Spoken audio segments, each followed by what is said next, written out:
घने पत्तों से छनकर आती सूरज की रोशनी जंगल के फर्श पर प्रकाश और छाया के बदलते पैटर्न बिखेर रही है। एक ऊंची डाल पर बैठा कालू, एक चतुर कौवा, अपनी तेज बुद्धिमान आंखों से अपने क्षेत्र का सर्वेक्षण करता है। नीचे चीकू, एक मेहनती गिलहरी, तेजी से अखरोट इकट्ठा कर रही है।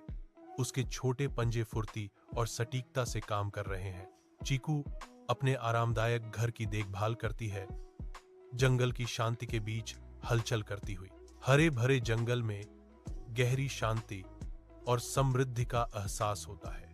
कालू ऊपर से देखता है, नीचे के शांत हलचल भरे जीवन पर एक मौन संरक्षक। एक तूफान रेजिंग है, बिजली आसमान को चीर रही है, जंगल को स्टार्क फ्लीटिंग चमक में रोशन कर रही है। चिको का छोटा नाजुक घर तूफान के प्रकोप को सहन करने में असमर्थ अपनी शाखा से टूटकर जमीन पर गिर जाता है।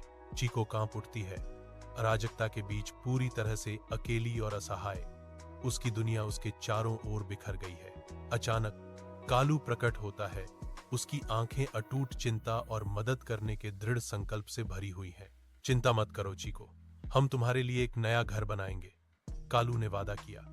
उसकी आवाज तूफान में आशा की किरण थी। सुबह की किरणें जंगल में पेड़ों के पत्तों से छनकर जमीन पर पड़ रही हैं।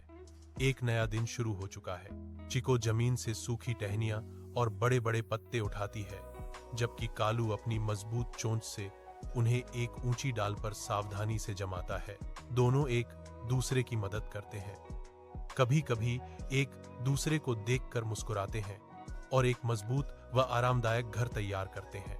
घर पूरा होने पर चिको की आंखों में खुशी चमकती है और वह कालू से कहती है, धन्यवाद कालू, तुमने बहुत मदद की।